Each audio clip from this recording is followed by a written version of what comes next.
Actually, I'm here to say goodbye. Really? Where are you going?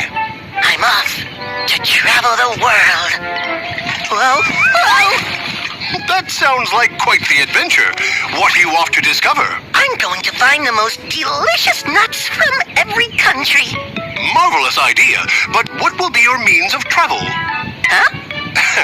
How are you going to get there? Just my strong legs, Professor.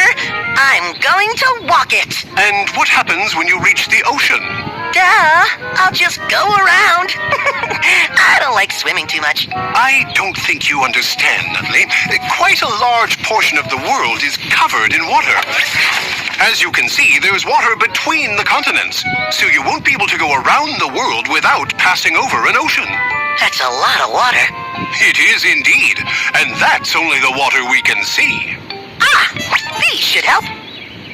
Well, not exactly. For example, when it rains, some of the water goes down into the soil and flows underground. This is water that plants use to grow, and it's also the water that people can get when they drill a well. And there's some water that doesn't look like water, but actually is. The huge glaciers in the coldest parts of the world are made of ice, which is just frozen water. No kidding.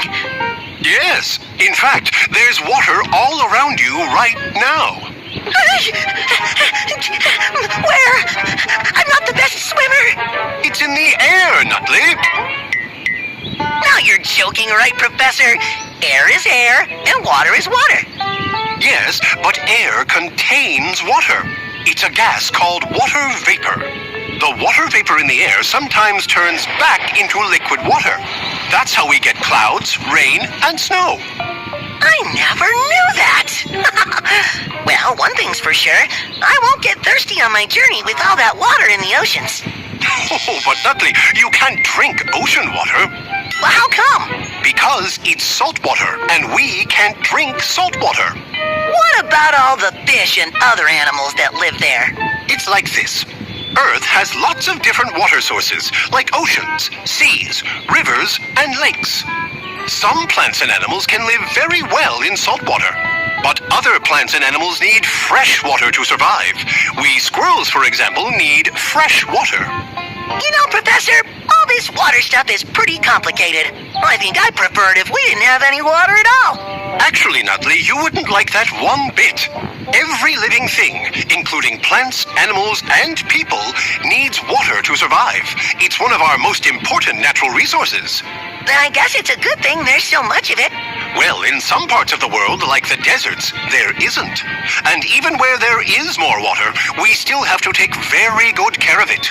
If we don't keep our water clean, we only hurt ourselves. So we need to protect our water sources.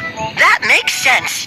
And it's also very important to conserve water, which means don't waste it, so that we can all enjoy fresh, clean water for many years to come. Well, Professor, this has all been very interesting, but I have a long journey ahead of me. Come here. Of course.